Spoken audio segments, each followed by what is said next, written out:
शंकर भगवान की जय हो। आपको चेतनता है कि नहीं? समझ रहे? थोड़ा बहुत जो है कथा के बीच बीच में एक आध होनी चाहिए, है कि नहीं? बोलो राधे राधे। भगवान शिव को मनाया, भगवान शिव प्रसन्न हो गए, ब्रह्मदेव पुत्र वरदान। वशिष्ठ जी ने कहा हमारे यजमान को जो आपने महिला बनाया है पुनः पुरुष बना दो। भगवान शिव ने कहा भाई देखो ये मेरे बस का नहीं है। अरे प्रभु आपने ही आपके साथ से वो बन गया है तो आप ही तो बनाओगे ना। भगवान शिव ने कहा देखो थोड़ा संशोधन कर सकते हैं, पूछ रहे नहीं। गुरु जी ने कहा क्या मतलब? बोले मतलब ये है कि मासम पुमान सभविता मासम नारी भविष्यति। एक महीना तुम्हारा यजमान पुरुष रहेगा और एक महीना नारी रहेगी। बोलो राधे राधे। वशिष्ठ जी ने कहा जय हो। बोले ना ये आपने क्या किया, इससे अच्छा तो नारी बना के रखो। ठीक है। भगवान शिव के बगल में मेरी माँ बैठी थी। वशिष्ठ जी समझ गए इनके बस की तो है नहीं, तो माँ को मनाना प्रारंभ कर लिया। अरे देवी पूज पद कमल तुम्हारे, देवी पूज पद कमल तुम्हारे, देवी पूज पद कमल तुम्हारे। सुर नर मुनि सब होहि सुधारे, सुर नर मुनि सब होहि सुधारे, सुर नर मुनि सब होहि सुधारे। इति प्राप्त परम शंभो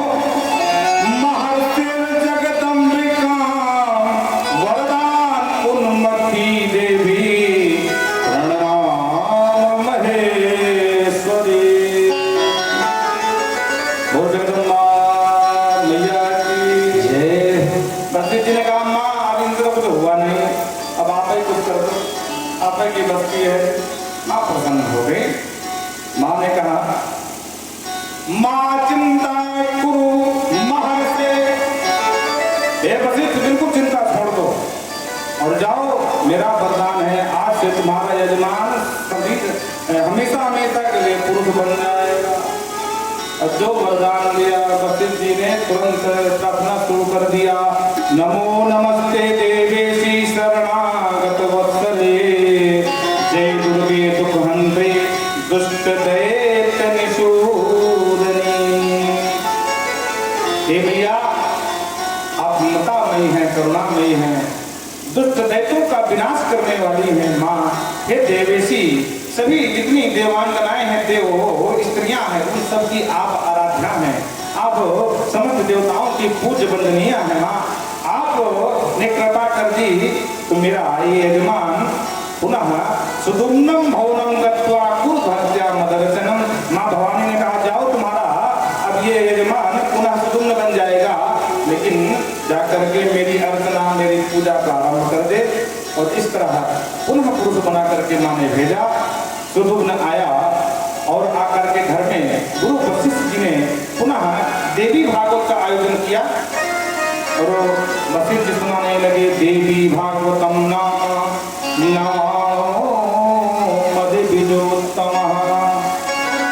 आसुनस्ते पक्षे संपूज्य जगदम्बिका नवरात्र विधानेन श्रावयामासि भूपति।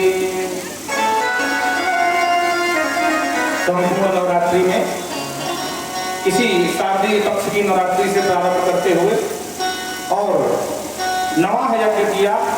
माँ की कृपा से पुनः इसे पुरुत्रेषु राज्यम संदीप्य प्रापम देव्या सलोकतम। कहते हैं माँ देवी ने भगवान शिव के साप को भी मिटा दिया अपनी कृपा से। देखो भैया ये माँ है। अच्छा देखो जितनी भी जीवनदायिनी शक्ति है जहां जहां भी उनको हम लोग माँ कहते हैं, जैसे गंगा माँ, यमुना। अच्छा हमारे शरीर में कौन बैठा है? आत्मा। आत्मा में क्या लगा है? माँ। और आत्मा तो सभी के शरीर में है, लेकिन इस आत्मा को महान कौन बनाए? तो तो बोले किसी संत के किसी गुरु के शरण में चला जा, तो उन्हें क्या कहते हैं? महात्मा। यहां भी मां लगा हुआ। अच्छा, गुरु अगर चेले पर प्रीति हो जाए तो कहते हैं बड़े बड़े जो पद मिलना बड़ा कठिन है, तो सहजता पूर्वक मिल जाता है। गुरु की तो वैकुंठम योग दुर्लभम। गुरु अगर प्रेम पूर्वक प्रीतिक अपना ले अपने शिष्य के ऊपर, तो वैकुंठ तक की यात्रा भी उसके लिए बड़ी सहज और सुलभ हो जाती है भाई। तो उसको महात्मा के शरण में जाने से कौन ले जाते हैं? परमात्मा। आत्मा, महात्मा और परमात्मा, और इन सब का जो मूल आधार है वो है मेरी मां जगदम्बा। बोल जगदम्बा माई की जय हो। इस तरह से एक प्रसंग में सुनाते हुए कहते हैं राजन, कि जो मां है ना, ब्रह्म विष्णु शिवाराध्या परा भगवती हिंसा, ब्रह्म विष्णु महेश की आराध्या है मां भगवती।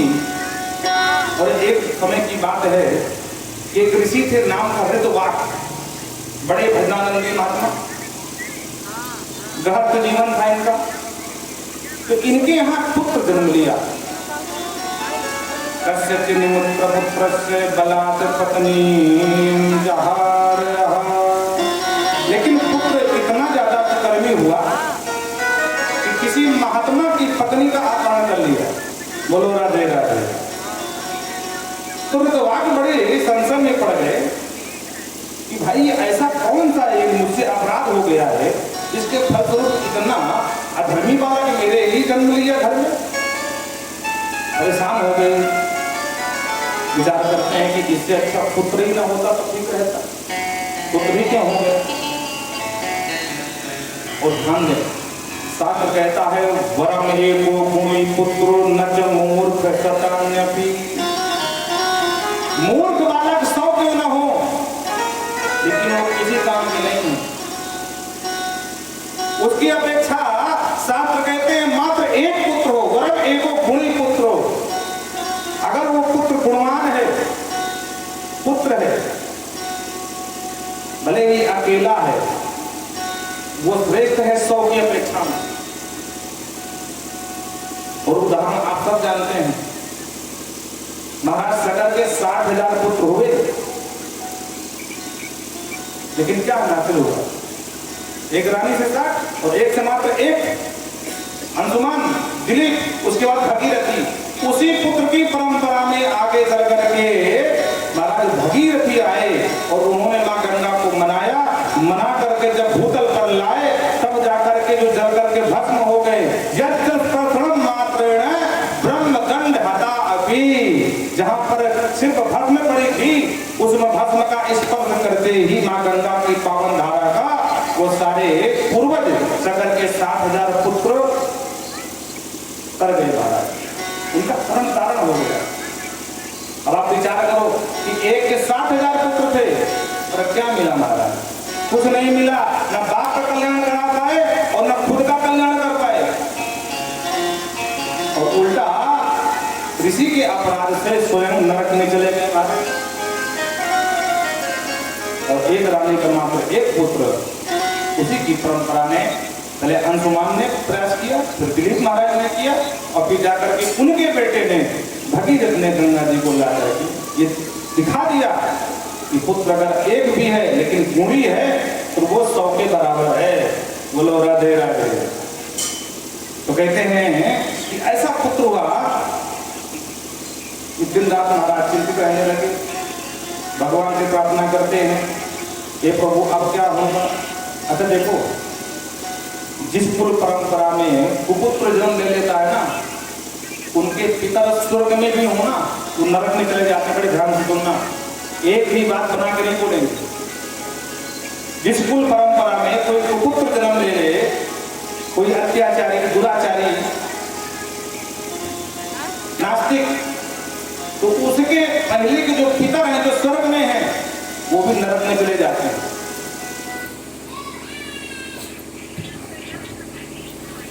पितृन कुपुत्रः सुरययात् निर्ये पातयतिं यथा।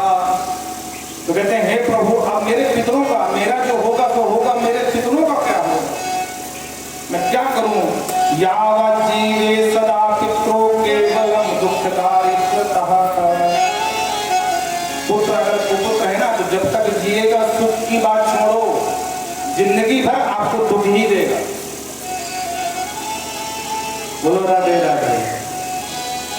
वो अब उसे आप सुख की अपेक्षा नहीं कर सकते, वो अपने में मस्त रहेगा। हाँ अपने में मस्त रहेगा, आपको जो उसे कोई मतलब नहीं। समाज में कई उदाहरण आप लोगों ने देखा होगा, अगल बगल पास पड़ोस में कुछ कहने की आवश्यकता नहीं है और अभी भी कुछ जगह नहीं है। इसीलिए कहते हैं कथा वृद्धों से ज्यादा बच्चों को सुनने की आवश्यकता है। पता नहीं कौन सा सूत्र किस बच्चे के अंतर्ग्रह में जाकर के स्थापित हो जाए और उसका हृदय परिवर्तित हो जाए। तो हम लोगों ने मान लिया कि 50-60 की हो उसके बाद कथा सुनो, उसके बाद तीर्थ करेंगे। अब तीर्थ क्या करोगे, 20 रोग पकड़ लेंगे। बोलो राधे राधे। क्या तीर्थ करोगे, जब रोगों का अड्डा बन जाएगा तब तो तीर्थ थोड़ी ना होते हैं। तीर्थ होते हैं कि 30 के बाद 50 के पहले जितना मन करे घूम लो जाकर के, और 50 के बाद क्या कर सकते हो। बोलो राधे राधे। ये तीर्थ नहीं होता है। पित्रो दुःखाय दिग्जन्म कुपुत्रश्च पापिनः। ऐसे पुत्र को धिक्कार है।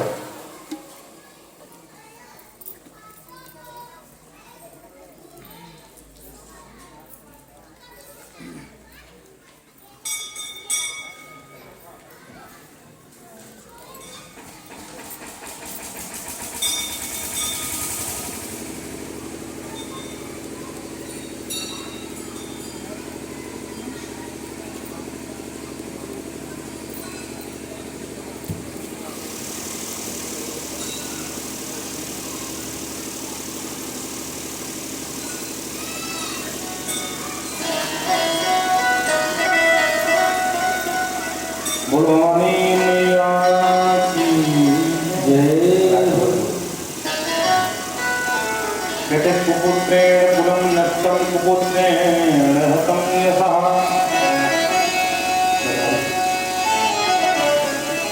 कुपुत्रेण चात्र दुःखं निर्यातना।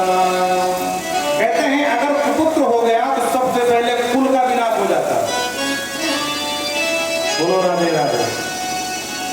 बड़े कुलीन बने घूमते हो, अगर कुपुत्र हो जाएगा तो तुम्हारे कुल में बड़ा ढाल लगा दे, कुल ही कलंकित हो जाएगा। बोलो राधे राधे। और दूसरा कुपुत्रेण हतं यशः। कुपुत्र से यश का हनन हो जाता है, अब यश ही मिलता है, अब कीर्ति फैल जाती है।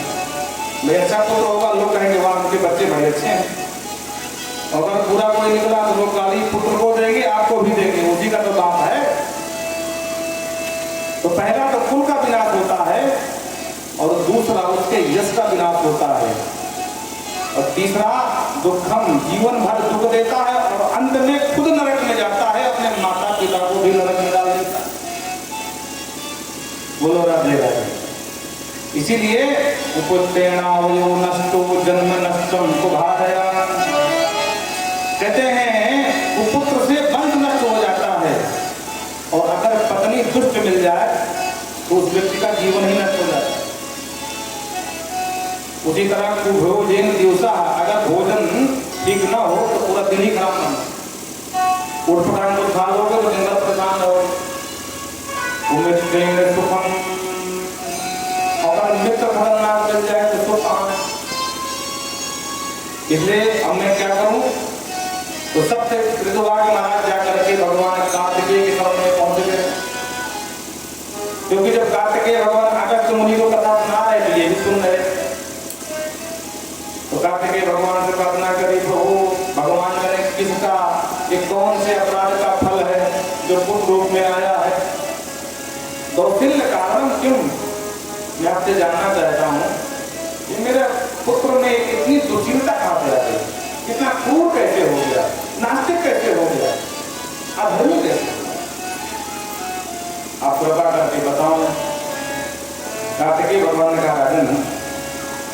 महर्षि इसमें ना तो आपका दोष है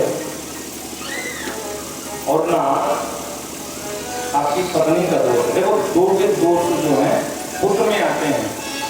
पुराण कहता है, विद्वान मारते कहते हैं, पुत्रोयम मम दोषेण मात दोषेण वामुने।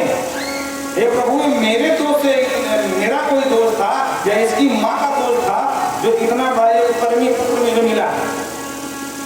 तो भगवान कार्तिकेय कहते नहीं नहीं, ना तो ये आपका दोष था और ना आपकी पत्नी का दोष था, तो फिर किसका दोष था?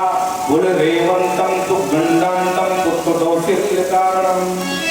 इसका जन्म रेवती नक्षत्र के अंतिम चरण में गंडात मूल में इसका जन्म हुआ है, जिसके कारण ये महाघोर नास्तिक हुआ। बोलो राधे राधे। देखो रेवती नक्षत्र के जो पहले के 2 चरण हैं वो अच्छे माने हैं। पहले चरण में जन्म हो जाए तो वो परिवार के लिए भी अच्छा होता है, जातक के लिए भी अच्छा होता है। दूसरे में हो जाए तो राजा के समान सुख पाता है। तीसरे में हो जाए तो माँ को पीड़ित करता है और चौथे में हो जाए तो बलिहारी कर देता है। बोलो राधे राधे। ये ज्योतिष शास्त्र का नियम। तो कहते हैं रेवती नक्षत्र के जो अंतिम चरण चौथा चरण है उसी में इसका जन्म हुआ राजन। इसीलिए ये इतना क्रूर हृदय वाला हुआ। तो आपने जो सुना तो क्रोध में भर गए महाराज। सबसे पहले श्राप दे दिया। रेवती का ताप पहुंचा सर्वलोकस्य पक्षतः। सबके देखते देखते रेवती को श्राप दे दिया। श्राप के देते ही ऊपर से नक्षत्र मंडल से नीचे रेवती आया और कुमुद नाम के पर्वत में गिरा। बोलो राधे राधे। उसी पर्वत पर रहने लगा। कहते हैं इसी रेवती से एक रेवती नाम की कन्या का जन्म हुआ जो बड़ी सुंदर थी। महाराज प्रमुख ने अपने आश्रम में पुत्री की तरह इसको पाला, अपने आश्रम में रखा। अब जब बिटिया विवाह योग हो गई तो एक बात है, आप लोगों की कथा पूरी तो है नहीं, नई नई कथाएं हैं, कभी सुना नहीं है तो मन लगता कम लगा आप लोगों का। बड़ी विचित्र कथा लग रही है। बोलो राधे राधे। अब भागवत होती आपका पद की 10 के बाद क्या होना है तो मन भी लगता है। बड़े ध्यान से सुनना, पता नहीं कब मिले कभी भी न मिले दोबारा ये कथा। अभी कहीं कोई कह रहा था हमसे कि हमने जीवन बीत गया पहली बार हमने कथा सुनी। बोलो राधे राधे। बोले कभी हमने सुना ही नहीं भागवत, जबकि 18 पुराणों में से एक पुराण है। हाँ ये याद आ गया। 18 पुराणों में से एक पुराण है और इस तरह तो हमारे 18 पुराण शेष हैं। तो कहते हैं कि प्रमुख ने पुत्री की तरह इसको पाला। जब बिटिया विवाह योग हुई तो प्रत्येक पिता को ये चिंता होती है कोई अच्छा वर मिल जाए तो हाथ भी लेकर तो वर खोजने लगे। बहुत खोजा पर योग्य वर नहीं मिला। देखो हम लोग गलती करते हैं, जब बिटिया को वर खोजते हैं ना तो हम सोचते हैं कि जितने बड़े हम हैं हमसे कम से कम दुगना पैसे रुपए वाले हमारे बिटिया के घर वाले ससुराल वाले। पर शास्त्र इस पक्ष में नहीं है। शास्त्र कहता है कि तुम अपने समान तुलनात्मक विवाह कर रहे, गलत है। अपनी पहले पुत्री की योग्यता देखो, उसके हिसाब से बात ढूंढो। अरे जो घर पर कुल होई अनुपा करिय विवाह सुतहियन विवाह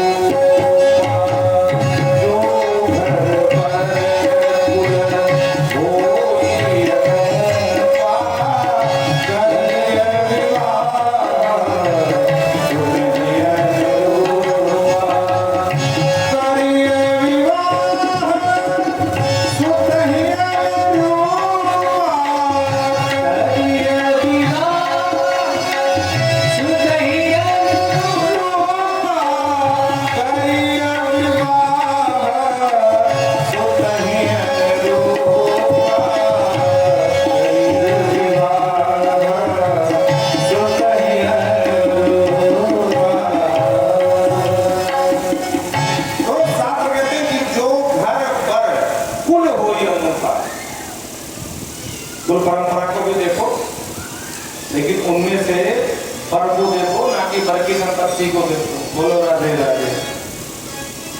संपत्ति भी देखो क्योंकि जीविका भी चलानी है, घर वर कुल देखो, लेकिन हमारा जो मापदंड है वो क्या है कि हमसे बड़े पैसे वाले होने चाहिए। बिटिया भले ही जिस तरह की हो, पर दामाद अच्छा पढ़ा लिखा, बुरा भगवान इंजीनियर, डॉक्टर, टीचर को भी मिल जाए। अब 20 नहीं 25 लाख का पैकेज देना पड़े। अब आप लोग विचार करो, बिटिया बिल्कुल अशिक्षित है और दामाद बहुत पढ़ा लिखा, तो उसका जोड़ी ठीक है, आपस में संबंध जोड़ तो दोगे जबरदस्ती में, पैसे के लालच में, तो ज्यादा दिन चलने वाला नहीं। 6 महीना बीता नहीं, बोले क्या हुआ, बोले कोर्ट में केस चला, लड़ते रहोगे।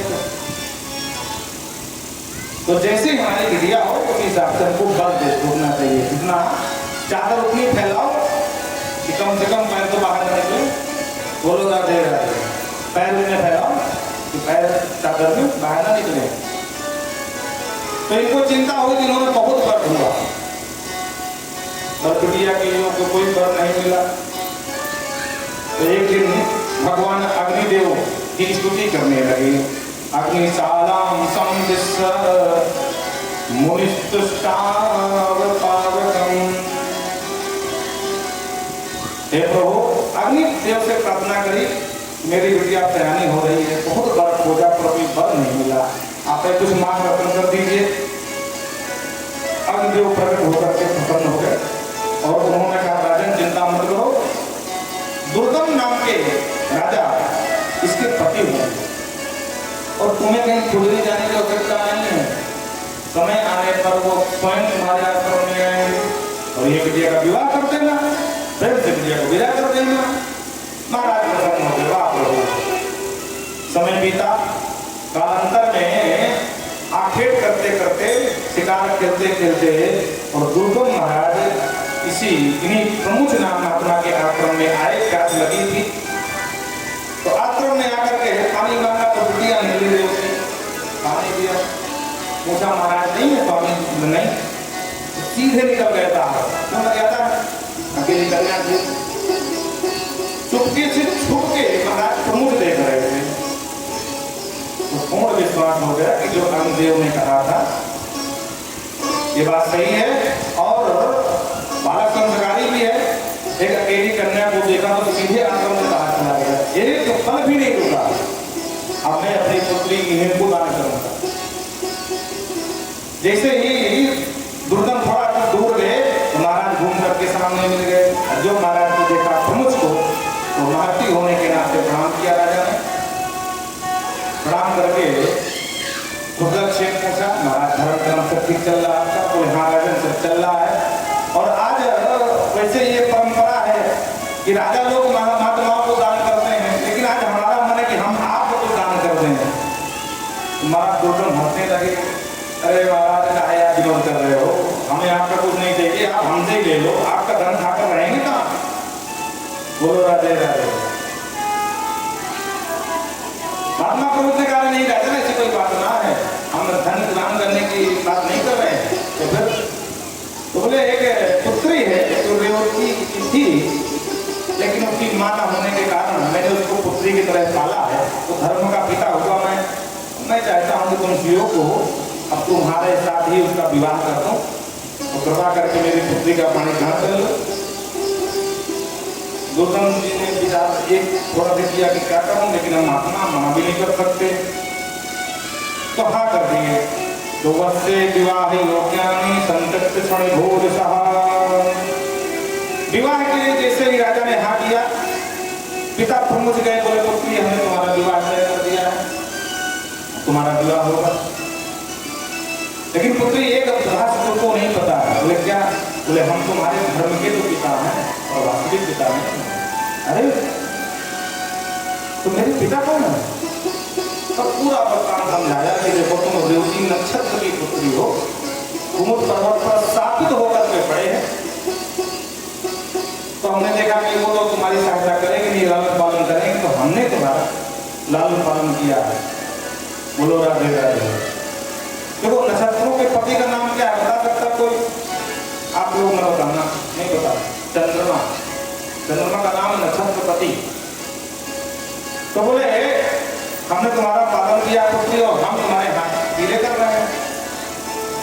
जो सुना रेवती ने, देखो दो बाप का भी नाम रेवती है, बेटिया का भी नाम, माँ का दोनों का नाम समझ में। तो रेवती ने कहा अरे मेरी माँ प्राकृत है, मेरे पिता, तो जब तक उनको श्राप मुक्त नहीं हो जाएंगे तब तक मैं विवाह नहीं करूंगी। और दूसरी शर्त मेरी ये है कि उसी नक्षत्र में विवाह करूंगी। हाँ,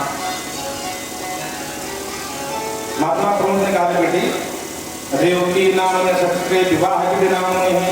रेवती नाम का नक्षत्र विवाह में योग नहीं माना जाता। कैसे तेरे विवाह करवा दूं उस नक्षत्र में?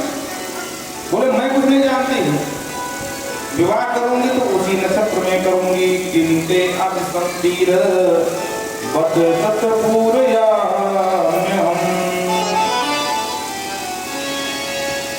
महात्मा प्रमुख ने समझ लिया कि बेटी नहीं मानेगी। महात्मा ने कहा कि देव्या आराधना करो। बेटिया मेरे मत में तो नहीं है, लेकिन अगर तुम माँ अम्बा की आराधना करे तो अवश्य तेरा कार्य बन सकता है। बेटिया रेवती ने माँ अम्बा की आराधना करना प्रारंभ कर दिया। माँ अम्बा प्रसन्न हो गई और माँ अम्बा ने तुरंत आशीर्वाद दिया और कहा देवी भागवतम पुराणम यतु पंचमम। ठीक है बेटिया, मैं आशीर्वाद देती हूँ, तुम रेवती नक्षत्र में ही विवाह करना। और उसके बाद राजा रानी दोनों मिलकर के 5 बार मेरे पुराण का श्रवण करना और तुम्हारी जो रेवती माँ है उनका जो श्राप है उससे मुक्त हो जाएंगे और पुनः नक्षत्र मंडल में वापस चले जाएंगे। दोनों ने विवाह किया। विवाह करने के बाद कुंभज ऋषि को वक्ता बनाया और श्रोता बन करके 5 बार बोलो राधे राधे। 9 गुना 45 दिन अखंड देवी भागवत का पारायण चलता रहा। और इस तरह माँ अम्बा प्रसन्न हुई और रेवती नक्षत्र को पुनः तारामंडल में स्थान, नक्षत्र मंडल में स्थान मिला। इस तरह इसका कल्याण हो गया। बोल दुर्गा मैया की जय हो। इस तरह अनेक प्रकार की कथाओं को महत्व समझाते हुए बताते हैं कि सौराज्य गणपत्यास्य सेवा साक्षात् वैष्णवा। कहते हैं सूर्य ऋषियों कोई सौर्य हो, सौर्य माने सूर्य का उपासक, कोई भगवान गणेश को अपना इष्ट मानने वाला हो। देखो हमारे यहाँ पंचायतन देवता हैं, 5 देवता। कौन कौन से हैं? तो पहले हैं सूर्य, दूसरे हैं गणेश, तीसरे हैं भगवान विष्णु, चौथे हैं शिव और 5वें सबसे हमारी माँ शक्ति। ये 5 देवता हैं। तो कहते हैं कोई सूर्य का उपासक हो या शिव का उपासक हो या विष्णु का उपासक हो या गणेश जी का उपासक हो, ये सभी उपासक आकर के श्रद्धा पूर्वक जो भी देवी भागवत को सुनेगा, उनको पूजा करेगा, तो उसे अनंत गुना फल प्राप्त होगा। नावकाशम कदाचित्तम नवाह करुणेयपि आगंतव्यं यथा कालम यज्ञे पुण्याक्षण स्थितिः। कहते हैं 9 दिन तक भी अगर किसी को समय न मिले तो अंतिम दिन आकर के जिस दिन कथा का समापन हो, कहते हैं एक क्षण के लिए कोई आ जाए तो इतना पुण्य मिल जाएगा कि एक यज्ञ के समान पुण्य मिलता है। और विशेष रूप से नवरात्रि के समय बोल देवी मैया की। अब आप लोग विचार करो, आप लोग पुण्य कितना पुण्य मिलेगा। वाग्मी तत्व सात्वो देवी आराधन तत्परः। देवी भागवत की कथा में वक्ता का विचार बहुत बुद्धिमानी से करें। पहला लक्षण क्या होना चाहिए? वाग्मी। वाग्मी का मतलब वक्तृत्व संपन्न वक्ता ऐसा हो कि पुराण सुनाते समय बहुत कठिन बातों को ही बड़े सहज व्यवहारिक बातों को समझा करके आपको समझा दे। पहला लक्षण वाग्मी होना चाहिए। दांतस्य संयमी हो और शास्त्र सर्वज्ञ हो, शास्त्रों में निपुण हो, ऐसा वक्ता हो। देव्या आराधन तत्परा, भगवती देवी की आराधन में जो तत्पर रहने वाला वक्ता हो। बोलो राधे राधे। दयालु निष्प्रहो दक्षो, दक्षो धीर हो, दयालु हो, निष्प्रह हो। ये नहीं किसी ने अगर 500 की नोट दिखाया तो बड़ी लंबी लंबी आशीर्वाद दिया, इंद्रो ये भैया तेरा साम्राज देवराज इंद्र के समान हो जाए। किसी ने 10 की नोट दिखाए मुंह घुमा दिया, ऐसा वक्ता नहीं होना चाहिए। निष्प्रह वक्ता का चयन करें। ब्रह्मण्यो देवता भक्त कथार्थ परायण, और जो श्रोता वो कैसा होना चाहिए? बोले ब्रह्मण्य होना चाहिए। ब्राह्मण पर, वक्ता पर, जिसको आपने वक्ता बना दिया उसके ऊपर पूर्ण आस्था रखो। कथार्थ परायण, कथा सुनने में, जो परायण सुनने में बहुत निपुण हो। और एक निवेदन और करेंगे, देखो हम कथा सुनाने बैठते हैं, बिल्कुल एक दत्तचित्त होकर सुनाते हैं। ये अपने अपने मोबाइल का विचार कर दिया 3 घंटे के लिए, क्योंकि अगर एक व्यक्ति भी मोबाइल में यहाँ कोई वार्तालाप किया तो सीधे सीधे हमें विक्षेप होता है, पर हमको तो कुछ कहते नहीं। क्योंकि जहां आपने मोबाइल से बात किया तो उठने के बाद आपकी कथा गई, आधी बात पहले सुन लिया, आधी बीच में छोड़ के समझ में कुछ नहीं आए, उससे क्या है? श्रवण में बाधा पहुंचती है। तो उदार लोग को नमः क्रोधा हिंसा विवर्जित, लोभ रहित, लोभ रहित श्रोता होना चाहिए। कथा सुनने में बड़ा निपुण हो, और सबसे बड़ी विशेषता हो कि हिंसा की विवर्जिता, परम दयालु, हिंसा आदि जो दूर रहे, ऐसा श्रोता होना चाहिए। काखंड निर्तोलुब्धा स्तनो धर्मवासितः, काखंड से, मूर्खों से वक्ता को या श्रोता को वार्तालाप नहीं करना चाहिए। सुन लो मत निकल लो, क्योंकि वार्तालाप करोगे तो आपकी साधना में कहीं ना कहीं उसका दुष्प्रभाव पड़ेगा। इसलिए मूर्खों से दूर रहो, क्योंकि इन्हें तुम क्या, अगर विधाता ब्रह्मा भी आ जाए ना तो वो भी समझा नहीं सकते हैं। मूर्ख हृदय नचे जो गुण मिले विरंत सब, ऐसे मूर्खों से भगवान ने बताओ हाथ जोड़ लो और कहीं कहते ठीक है भैया तुम अपना देखो, अपना देख रहे हैं। क्योंकि अगर इनसे वार्तालाप करोगे तो कहीं ना कहीं आपकी जो साधना है, आपका विश्वास है, कहीं डगमगाने का डर रहेगा। आपने देखा होगा किसानों को खेत में जब फसल आती है तो किनारे किनारे मेड़ में एक बाड़ लगा देते हैं। पहले तो वो कटीले वृक्षों की टहनियां काट करके रख देते थे। आप तो भाई बन रहे नहीं, कटीले वृक्ष भी नहीं रहे, तो नया प्रयोग किया लोगों ने, वो लोहे की तार लगा देते हैं। क्यों? क्योंकि हमारी फसल बची रहे। बोलो राधे राधे। क्योंकि अगर नहीं लगाए जो भेड़ बकरियां आगे चढ़ जाएंगी, तो भेड़ बकरियों से बचना हो तो अपनी बाड़ लगाए रहो। एक आदमी वहां खड़ा कर दो, और जहां कोई भेड़ बकरी दिखाई पड़े सीधे दूर से ही डांट दो। तो अगर कोई मूर्ख मिले भेड़ बकरी है, तुम्हारी जो साधना की फसल है ना, इसको चरने आए हैं, बड़े ध्यान से सुनना। बोलो राधे राधे। वो कुछ बोले तुरंत डांट दो, अब अगर नहीं डांटे तो बोले हाँ आजा आजा खाजा खाजा खाजा, तो सब पूरी फसल साफ कर जाएगी। अगर तुमसे बड़ा है, समाज की मर्यादा है, तो वहां से कान बंद कर लो, उसी से निकालो। क्योंकि जो हरि की निंदा सुनता है उसको गौ हत्या का दोष लगता है। इसलिए इनसे दूर रहना चाहिए। कथा सुनने में सबसे पहले समस्त विघ्न हरतारम आदौ गणपति, सबसे पहले जो विघ्न हरता भगवान गणेश हैं, उनका आराधन करना चाहिए। वक्रतुंड महाकाय सूर्यकोटि समप्रभा निर्विघ्नं कुरु मे देव सर्वकार्येषु सर्वदा। गणेश जी का पूजन करें, उसके बाद कलश का स्थापन करें, फिर योगिनी मातृकाओं का पूजन करें और नवाक्षरेण मुनयः, जो नवाक्षर बीज मंत्र है मैया का, ओम ऐं ह्रीं क्लीं चामुंडायै विच्चे, बहुत लोग पढ़ते हैं विच्चे, विच्चे नहीं विच्चे मंत्र अगर अशुद्ध जपा गया तो लाभ नहीं देता, नुकसान ऊपर से कर देता है। बड़े ध्यान से सुनना। आप वृत्तासुर की कथा में परिचित है। वृत्तासुर को जब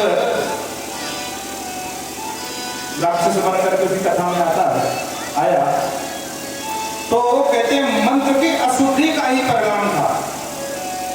ये दैत्य इतना प्रभावशाली प्रकट हुआ जो इंद्र को गपक तो गया पर मार नहीं पाया।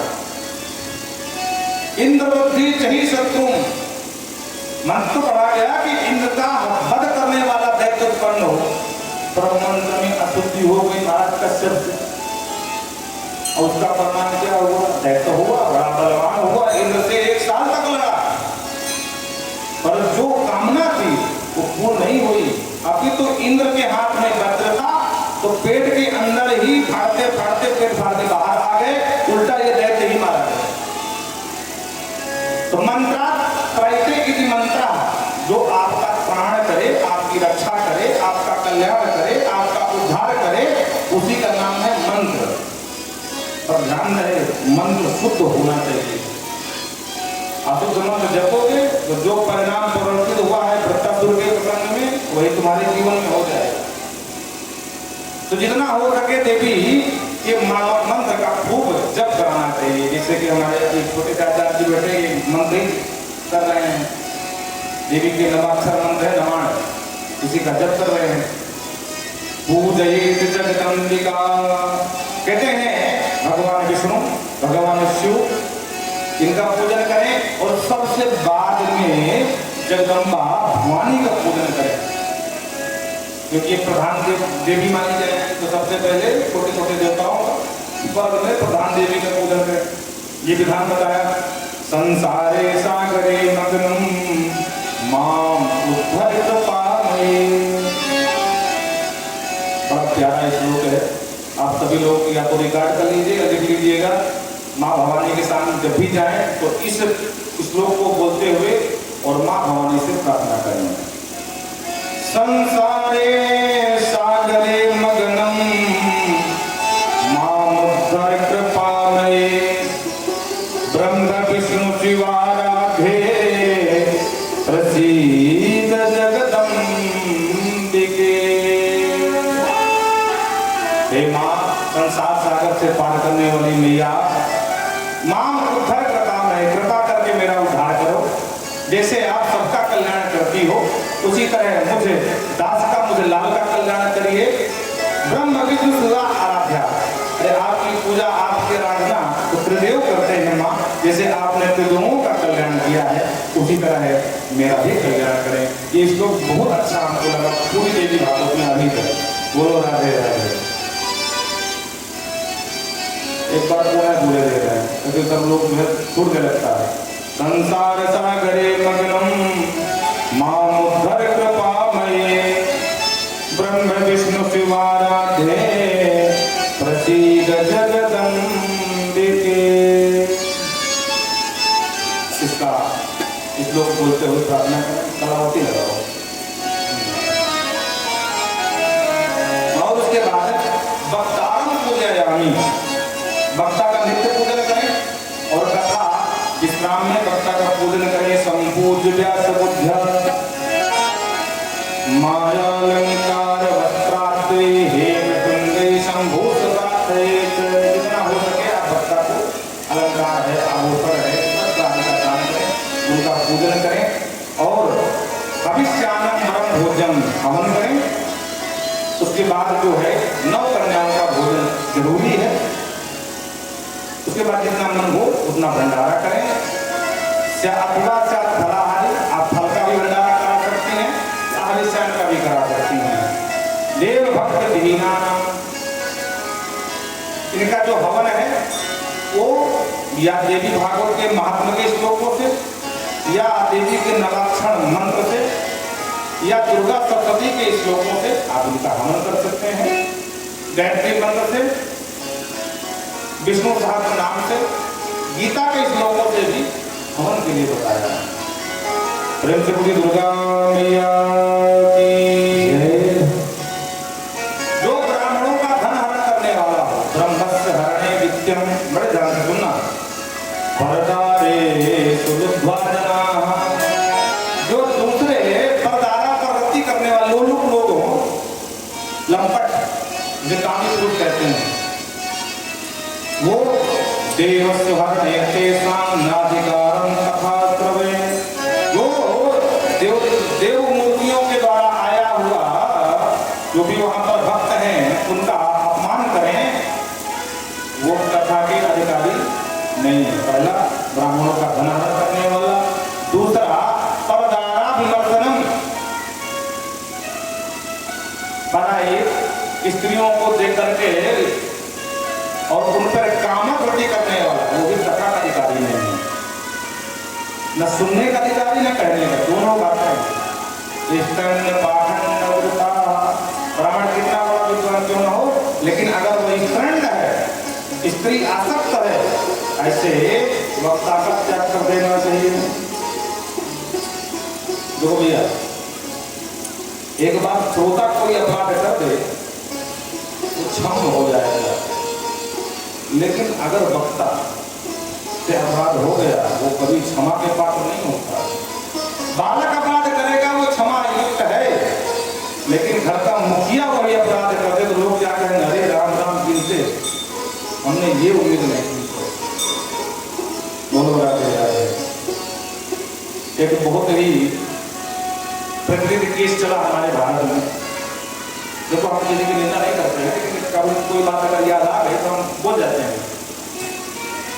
तो जब न्यायाधीश महोदय के सामने दलील पेश की गई तो न्यायाधीश ने यही कहा कि आपने साधु के भेष में ये आचरण किए हैं, इसलिए आप क्षमा के पात्र नहीं,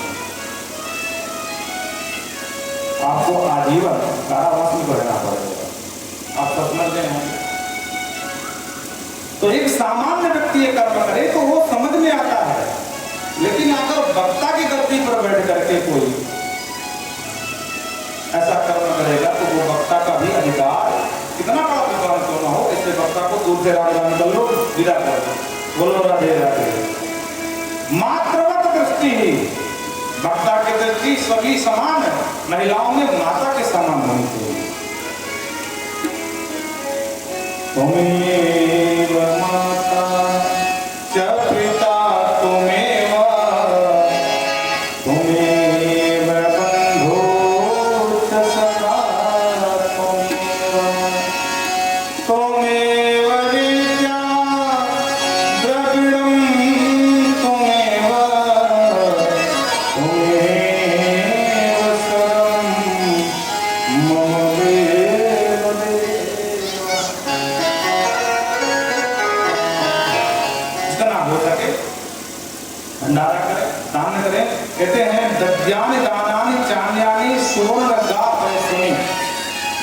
सुवर्ण है, गौ है, पैसने मतलब दूध देने वाली, ये नहीं कि दूध छूट गया तो लो पंडित जी गाय आपकी हो गई, बहुत लोग ऐसे मिल जाते हैं। बोलो राधे राधे। जब तक दूध दी तब तक तो खूब दूध खाए, जब जाने की अब ये तो दूध दे नहीं रही है, 5-6 महीने की जैसी आराम है, तो बोले महाराज दान करा लो। हरिहर ने कहा भैया हम ही मिलेंगे आपको, तो गौदान भी करें तो दूध देने वाली गौ का दान करें, स्पष्ट है। अब कहते हैं जो ऐसे इस प्रकार से कथा सुनता है, दान करता है, उसका जो फल है वो कभी क्षय नहीं होता है, वो अक्षय हो जाता है। जैसे आपने देखा ना, अक्षय नवमी आती है, अक्षय तृतीया, ये 2 तिथियां ऐसी हैं, इन तिथियों में दिया हुआ दान कभी क्षय नहीं होता। बोलो राधे राधे। उसी तरह देवी भागवत सुनने के बाद जो सुवर्ण का दान करता है, गौ दान करता है, दोनों में से किसी एक का दान कर देता है, उसका फल कभी क्षय नहीं होता। ये महिमा है भागवत में। इस तरह संत कहते हैं पौराणिको ब्राह्मणस्तु व्यासन समाप्तः असमाप्ते प्रसंगे तो नमस्कुर्यान्न कस्यचित्। एक नियम और बताए। अच्छा, ये बात कई पुराणों में कही गई है। क्या कहते हैं? जब तक पुराण वक्ता मंच पर बैठा है, क्यों ना खुद के गुरु आ जाए या उसके पिता माता ही क्यों ना आ जाए, लेकिन नमस्कुर्यान्न कस्यचित्, तब तक वो नमस्कार प्रणाम किसी को नहीं कर सकता। बोलो राधे राधे। एक भी बात बना के नहीं बोलने। पौराणिको ब्राह्मणस्तु व्यासासन समाप्तिता। जब तक व्यास के आसन पर बैठा है पुराण वक्ता, तो कहते हैं असमाप्तो प्रसंगे तो, जब तक कथा समाप्त न हो जाए, मंच से नीचे ना जाए। कई कई तो पुराणों में ये भी कहा गया कि जब तक अंतिम आहुति न पड़ जाए, क्योंकि वर्ण हो गया उसका व्यास के रूप में है, तब तक वो किसी को प्रणाम नहीं कर सकता। नहीं, दोष लगता है प्रणाम करवाने वाले को, बड़े ध्यान से सुनना, उसको कुछ नहीं होगा। तो असमाप्तो प्रसंगेतु नमस्कुर्यान्न कस्यचित्। जब तक पूर्णाहुति न हो जाए तब तक न तो किसी को प्रणाम करे और न कोई करवावे। वृंदावन विहार की जय। ये तुंगा सनारूढ़ा कथां श्रवन्ति चंद्रिका। अब सुनो, जो कथा में बीच में आकर के बैठ करके आपस में वार्तालाप करते हैं, पता क्या होता है? देवी भागवत कहती है वो कौवा बनते हैं, काम काम करते रहे दूसरे जन्म। आप लोग समझ लो, आपस में वार्तालाप न करना। ते वायसा भवन्तु भुक्त्वा नियर यातना। नियर माने, निरय माने नरक। इसे शरीर जब छूटेगा तो नरक में जाएंगे। उसके बाद जब नरक भोगते भोगते कभी पुनः जन्म मिला तो वायस माने कौवा, सूत्रधारी वायस भेसा, कौवे का भेष धर के जैसे भागा था, तो बोले वो कौवा होता है। इसलिए कथा में बिल्कुल भी वार्तालाप नहीं करना चाहिए।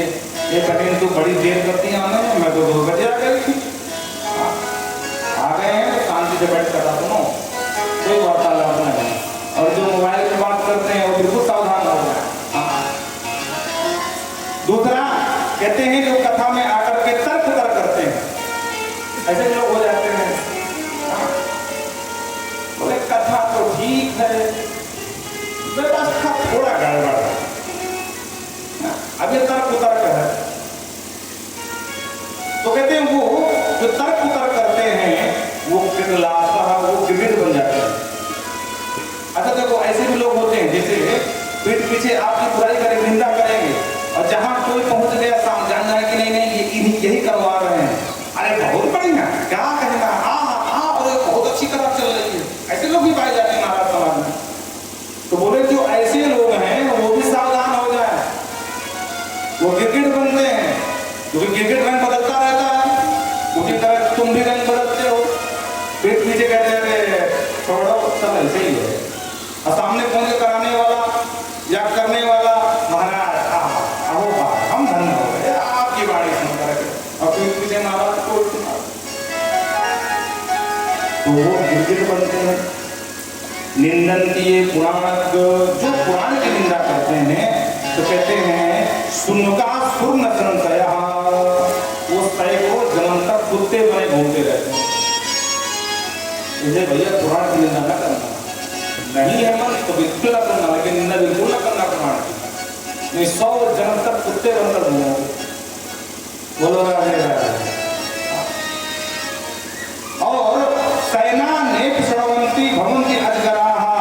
एक बात ध्यान रखना, बहुत लोग होते हैं कथा में बैठ करके सुनने आएंगे तो पैर आगे फैला लेंगे लंबे से।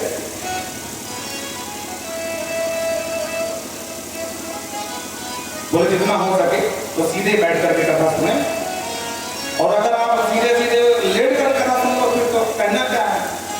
लेकिन ध्यान रहे, जो इस तरह कथा सुनते हैं वो अगले जन्म में अजगरा भवत, अजगर बनते हैं। ये नियम आप बता रहे हैं, कब नहीं बताएंगे। इसलिए नियमों पर विशेष ध्यान देना। ये कदाचन पौराणी न प्रवन्ति कथा नरा ते घोरं नरकं भुक्त्वा भवन्ति वनशूकरा। कथा चल रही है, श्रीमान जी आसपास रहते हैं, उनके पास समय नहीं है। इतना समय कहाँ है जब कथा बैठ के सुने? बोले वो वन शूकर होते हैं, जंगलों में घूमने वाले सुमर।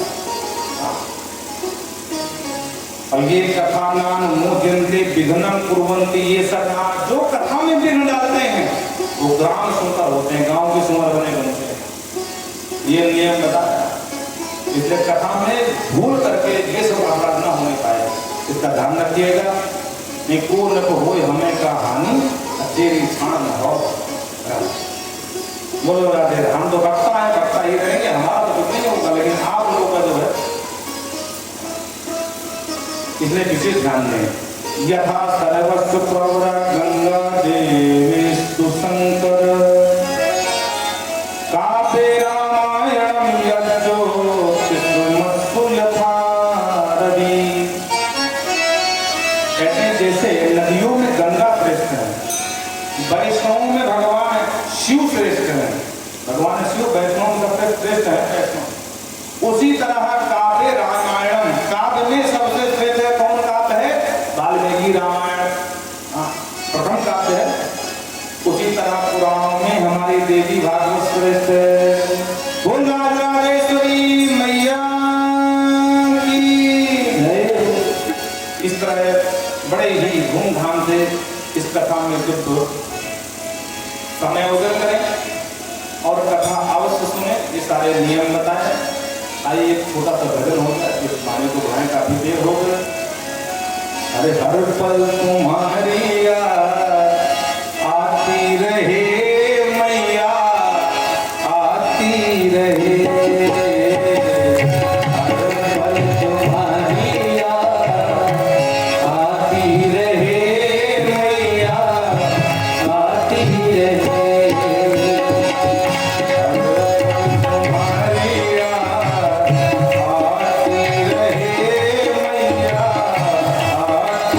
Hey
प्राण संहिता क्या है?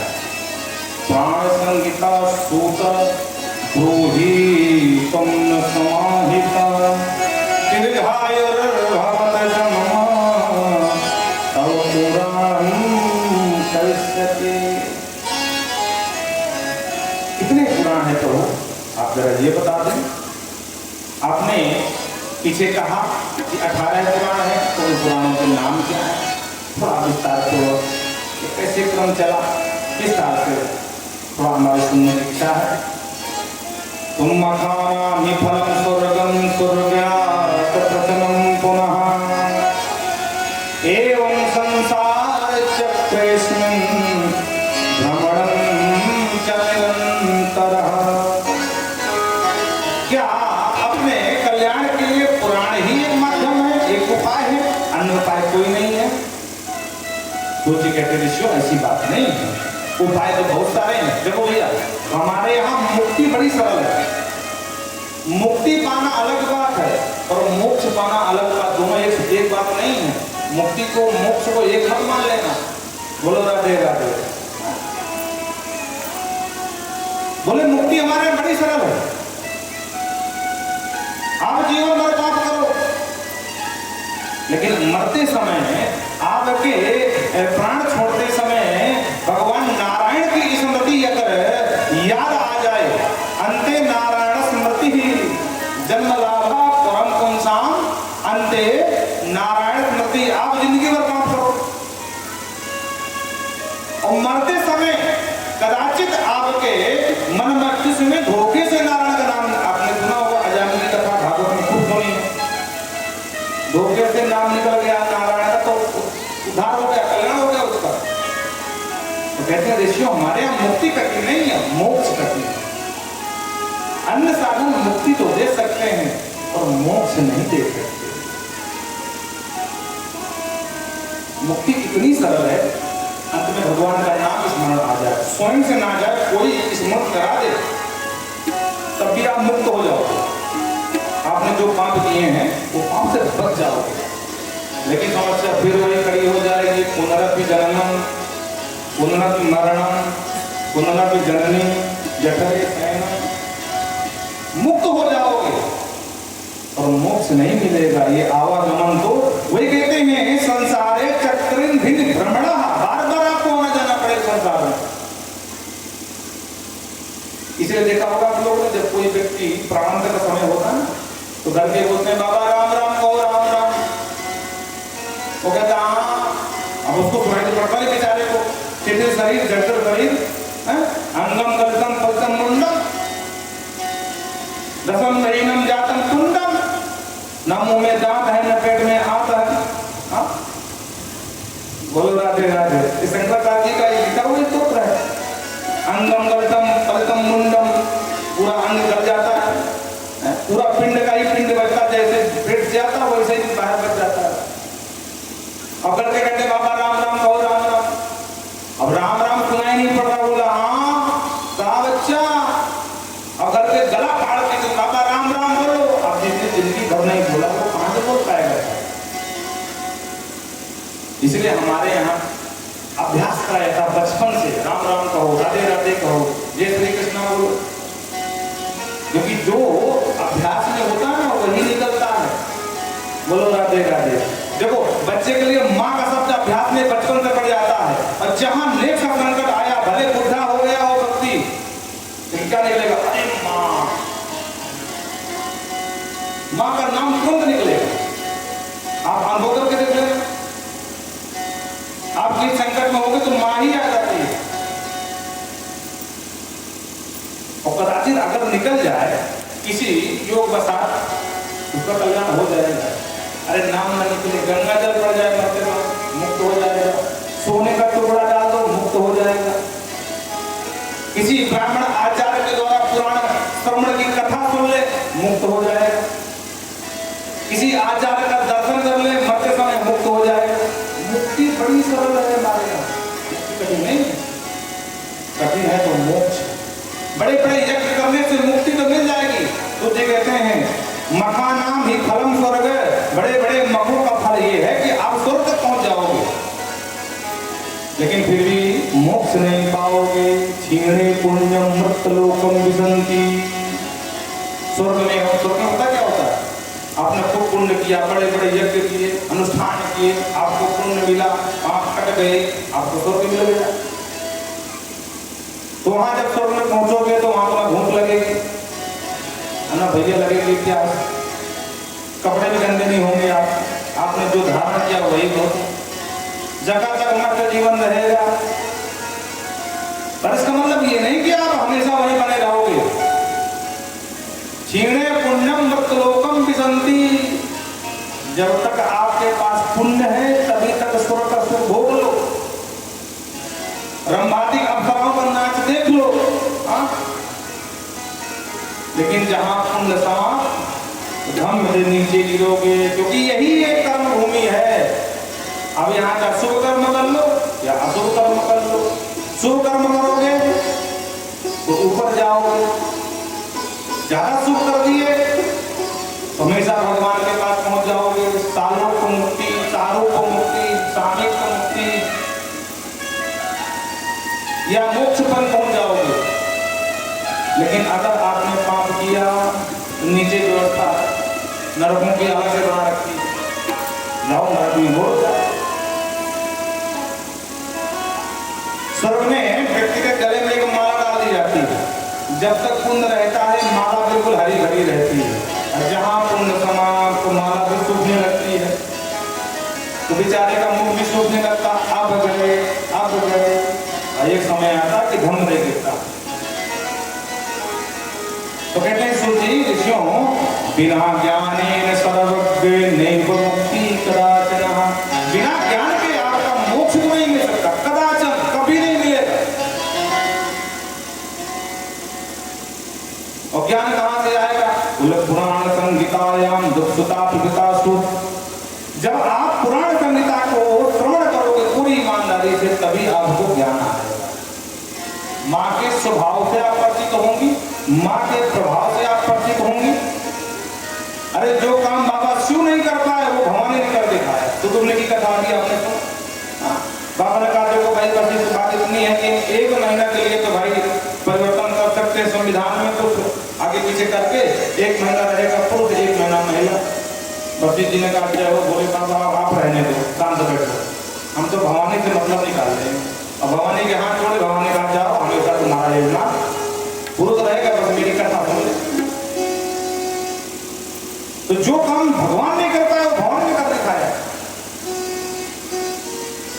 तो कहते बिना ज्ञाने में, जिस तरह हम यज्ञ करते हैं, यज्ञ में अग्नि में आहुति डालते हैं, तो हम वहां करते बड़ा आनंद गणपति दूंगा में।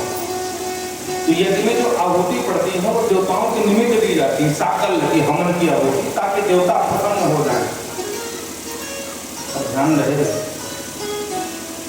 एक यज्ञ हमारे अंदर भी चल रहा है। वहां यज्ञ भगवान वहां भी एक कुंड में है, और यहाँ भी परमात्मा विराजमान है। और जब ज्ञानाग्नि प्रज्वलित हो जाती है, तब जाकर के जन्म जन्मांतर के पाप यज्ञ में भले आप खत्म न कर पाओ।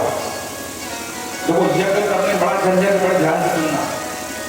पहली बात तो यज्ञ की व्यवस्था करो।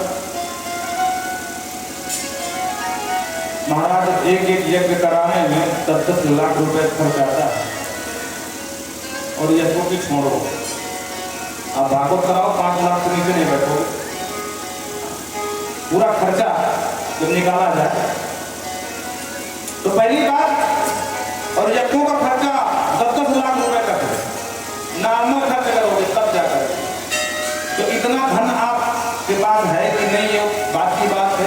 दूसरी बात ये है कि योग्य आचार्य मिले कि न मिले। यज्ञों के लिए 6 महीना पहले आप पूरी व्यवस्था करो, यज्ञशाला बनवाओ, वेदियां बनवाओ, कुंड का निर्माण करवाओ, स्तंभ लगवाओ। 1 साल पहले से यज्ञ की व्यवस्था करनी पड़ती, तब जाकर के समय मुहूर्त पर यज्ञ प्रारंभ होता है। तो आजकल यज्ञ में आपने देखा होगा कोई नियम का तार कर दिए, बेड लगाए घुटा जा रहा है, जूता पहने घुटे जा रहे हैं। घर तक 2-4 रोटी दबा के खा के आए हैं, और किसी ने कहा भैया जी हवन करोगे? बोला हाँ करें, बैठे जा रहे हैं। जनेऊ बाबा जी ने तरीके से यज्ञ में जाकर यजमान बन के बैठ गए। लोग बैठा भी देते हैं ताकि बाबा के पास पैसा, बाबा पैसा देंगे, यजमान बना के बैठा दिया।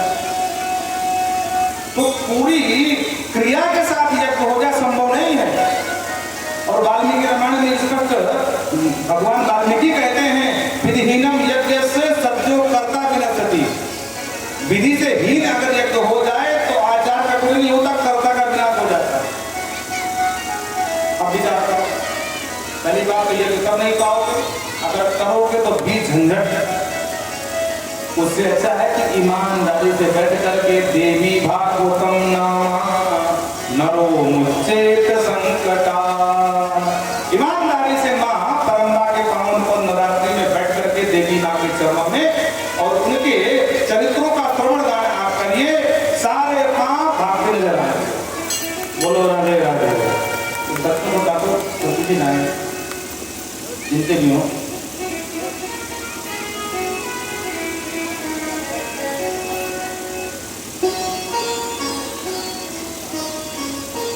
ब्रह्मसत्या अखिलम मेतद इति प्रसिद्धम पौराणस्य कथितम खलु वेदवद्दि। कहते हैं पुराण प्रसिद्ध बात है कि ब्रह्मा जी अखिल ब्रह्मांड की सृष्टि करते हैं, सृजन करते हैं ब्रह्मा। विष्णु तो नाभि कमले किल तस्य, और भगवान विष्णु के नाभि कमल से ब्रह्मा जी का जन्म हुआ, ये भी प्रसिद्ध बात है। और तैरुक्तमेव सृजते नहीं सब स्वतंत्र। ब्रह्मा की उत्पत्ति तो हुई और ब्रह्मा भी स्वतंत्र नहीं है, वो भी परतंत्र है। जितने भी देवता हैं वो एक दूसरे के परतंत्र है, कोई देवता स्वतंत्र नहीं है। और अगर परतंत्र कोई है तो सिर्फ मां भवानी, वही परतंत्र है, बाकी सब किसी न किसी के उसके अधीनस्थ है। इसलिए विधायक सांसद के चक्कर में ना पड़ो, सीधे सीधे प्रधानमंत्री के शरण में पहुंच जाओ। बोलो राधे राधे। छोटे मोटे पदाधिकारियों में किसी क्यों पड़ रहे हो?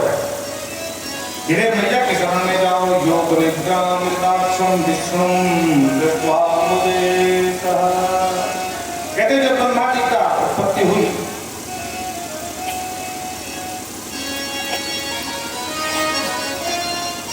बड़े ध्यान से सुनना, पुराणों के नाम भी बताए तो बताए देते हैं। मदवयम मदभयम चैव ब्रह्मत्रम मदश्चतुष्टयम। मदवयम ये दो पुराण हैं जिनका नाम हुआ से प्रारंभ होता है। कौन कौन से हैं? तो कहते हैं ये पहले हैं माँ वाले मत्स्य पुराण और मार्कंडेय पुराण। मदवयम ये दो हैं। दूसरे हैं भदवयम, ये दूसरे भाषा का आरंभ होते हैं। ये कौन कौन से हैं? तो कहते हैं भविष्य पुराण और भागवत। भागवत में दो हैं, एक सुख भागवत, एक देवी भागवत, ये दोनों पुराण हैं। तीसरा है ब्रह्मत्रयम। ये तीन पुराण ऐसे हैं जो ब्रा नाम से ब्रह्म पुराण, ब्रह्मांड पुराण और ब्रह्मवैवर्त पुराण, ये तीन पुराण हैं। तो अब जिनके जाना 2, 2, 4, 3, 7 ये 7 पुराण हो गए। आगे वामन विष्णु वायु और वाराह 7, 4, 11। अग्नि पुराण और नारद पुराण 11, 2, 13। पद्म पुराण, लिंग पुराण 13, 2, 15। और लिंग पुराण के बाद गरुड़ पुराण, कूर्म पुराण कितने हो गए? 17। और 17 के बाद स्कंद पुराण। इस प्रकार से 18 पुराण हैं, इनकी हमने बता दिया है, आप लोग याद रखिएगा। द्वापरे विष्णु, हर द्वापर में भगवान विष्णु व्यास रूप में आते हैं। बड़े ध्यान से सुनना। वेद में कम स बहुधा कुरुते, एक वेद को बहुत प्रकार से अनेक प्रकार से बांटते हैं, जो कि इस द्वापर में 4 भागों में बांटा है, ऋग यजु साम और अथर्व। लेकिन ये इतने कठिन है और इनको सबको पढ़ने का अधिकार भी नहीं है वेदों का। तो जिनका अधिकार नहीं दिया गया उनका कल्याण कैसे हो? उसके लिए पुराणों का लेखन शुरू कर दिया। कौन कौन है? स्त्री सूत्र द्विबंधु नाम, महिलाओं को वेद पढ़ने का अधिकार नहीं है। बोलो राधे राधे। और व्यक्ति माता वाले हैं, वो कहते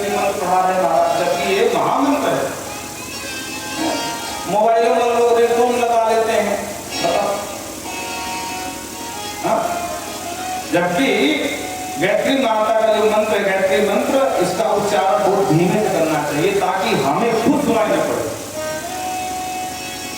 और शुरू से अंत तक तो आप बोल ही रहो, बिल्कुल ना बोलो। लेकिन आजकल देखो विडंबना क्या, मंत्र को बना दिए महाराज, जो तारक मंत्र था उसको माध्यम बना दिए महाराज मोबाइल फोन उठाने का, घंटी बज रही है। अब वीडियो में देखा ये अपराध है। तो कहते हैं जिनकी गति नहीं है महिलाओं की, दुर्बंधु नाम, दुर्बंधु मतलब जो पतित ब्राह्मण है, बोलो राधे राधे। पतित ब्राह्मणों का भी अधिकार नहीं है वेद पढ़ने का। ये ना कोई माने कि ब्राह्मण क्षत्रिय और ये वैश्य की बात है, शूद्र की बात है। पतित ब्राह्मण का भी अधिकार नहीं है। अब इससे आप समझ लो, पतित क्षत्रिय का भी अधिकार नहीं है और पतित वैश्य का भी अधिकार नहीं है, तो शूद्र का कहां है? इनके कल्याण के लिए तेषाम एव हितार्थाय पुराणानि कृतानि च, वेद व्यास ने पुराणों की रचना प्रारंभ कर दी कि जिनकी गति इनमें नहीं है तो कम से कम इन्हें अधिकार इनको दे देते हैं ताकि इनका भी कल्याण हो सके। व्यास सत्वती सुन गुरु ने घर न वित्तवः, प्रत्येक द्वापर में व्यास जी का जन्म होता है, अवतार मानो। और ये पुराण देखते हैं, इस समय जो व्यास जी होने वाले हैं तो बोलते हैं 39, मतलब 30 में 1 कम 29 में, अभी जो चल रहा है ना 28वां मंत्र है, 28 व्यास हो चुके हैं, बड़े ध्यान से सुनना। अभी जो व्यास होंगे वो 29 में होंगे, जब ये कलयुग समाप्त हो जाएगा, फिर सतयुग आएगा, फिर त्रेता आएगा, त्रेता में पुनः राम जी का अवतार होगा, तो रावण को मारा जाना होगा, और फिर द्वापर आएगा, तो फिर द्वापर में भगवान कृष्ण द्वैपायन बन के वेद व्यास आएंगे और पुनः वेद के 4 विभाग करेंगे। वो व्यास कौन होंगे? बोले द्रोणी नाम के व्यास होंगे। द्रोण मतलब द्रोणाचार्य के पुत्र अश्वत्थामा, बड़े ध्यान से सुन लेना।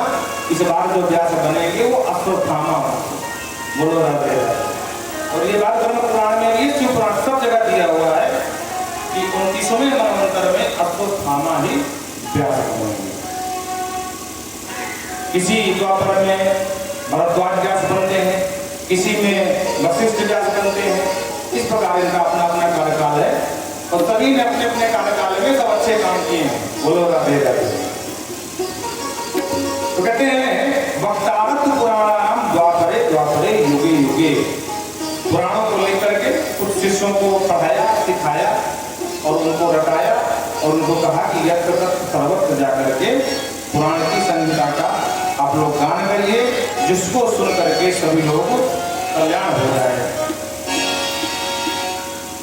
देव देव जगन्नाथ भूत भक्त भवत् प्रभो तपस्याति कसमातुम किम ध्यायति जनार्दनः। सोचिए कहते ऋषियों, एक दिन ब्रह्मा जी ने देखा कि भगवान श्री हरि विष्णु किसी का ध्यान कर रहे हैं। तो ब्रह्मा जी को बड़ा आश्चर्य लगा कि इनके नाभि कमल तो मेरा ध्यान हुआ है, अब ये तो मेरे देवता हुए, लेकिन इनका देवता कौन है, ये किसका ध्यान करते हैं? तो उत्सुकता बस पूछ लिया, हे जगन्नाथ प्रभु, देव देव जगन्नाथ, आप जगत के नाथ हैं। तो ब्रह्मा जी बोला कि यही सबसे बड़े देवता हैं, मैं आपका ध्यान करूं वो बात समझ में आती है, लेकिन आप किसका ध्यान करते हैं? तपस्या कस्मात तुम, आप किसकी तपस्या कर रहे हैं? जरा विस्तार से बताइए। तब भगवान ने बड़े विस्तार से यहाँ से बताया, इच्छया ते महाराज रजाम्यम इहं जगत। गंगा जी, आप मेरी इच्छा से इस जगत का सृजन करते हैं। हरम संहरते काले शोभिते वचने सदा, और भगवान शिव जिसकी इच्छा से जिनकी आज्ञा पर संहार करते हैं वो है भवानी अम्बा। बोल भवानी मैया की जय।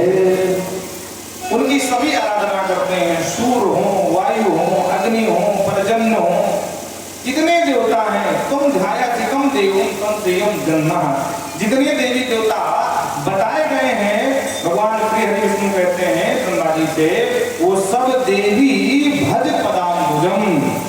देवी के चरण अंगुल माने कमल, चरण कमलों का खूब ध्यान करते हैं, क्योंकि सबसे बड़ी कोई शक्ति है तो वो माँ शक्ति की है। बाकी हम लोग तो सब इशारे पर चलने वाले हैं। बोलो राधे राधे। आपने देखा होगा राजस्थान में बड़ा प्रचलित खेल है कठपुतली का नृत्य है, समय नचाओ राम गोसाई।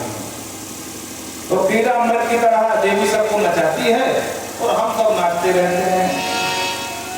पंचवर्ष सहस्राणि बाहुयुद्धं मया कृतं। यहाँ से विस्तार से एक कथा को विस्तार देते हैं। कहते हैं एक दिन की बात, भगवान श्री हरि विष्णु जब योग निद्रा में चले गए तो उस समय उनके कानों से दो दैत्य उत्पन्न हो गए। बंधुओं बड़े ध्यान से सुना, जिनके नाम मधु और कैटव है। दो उत्पन्न हो गए।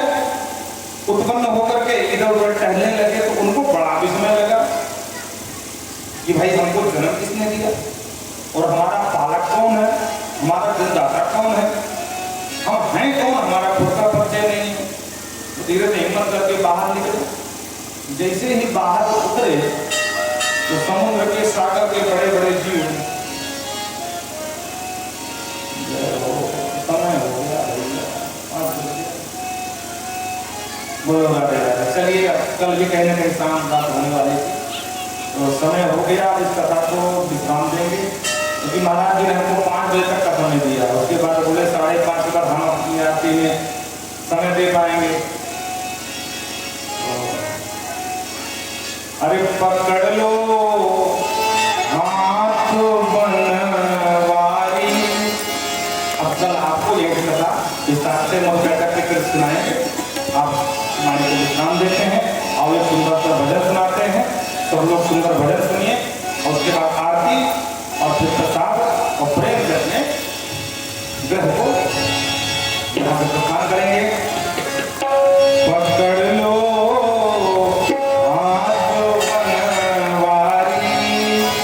नहीं तो डूब जाएंगे।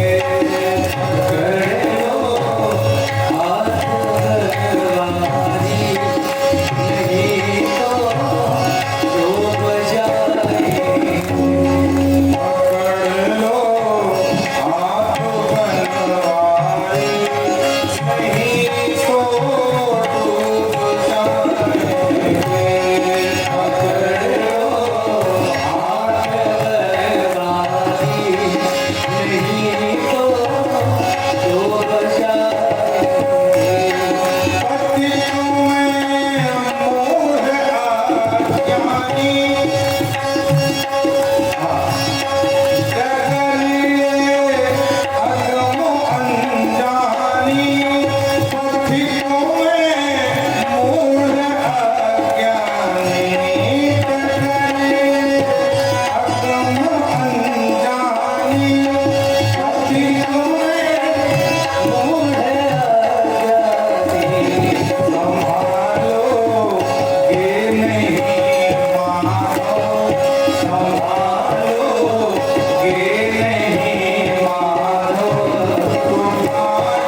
श्रद्धा के साथ आप लोग आरती का अवलोकन करें, दर्शन करें, प्रसाद लें। और हम पुनः कहेंगे कि प्रसाद वितरण की व्यवस्था आप लोग बनवा लीजिएगा। महिलाओं के लिए अलग व्यवस्था कर दो बांटने वाले की, और पुरुषों के लिए एक अलग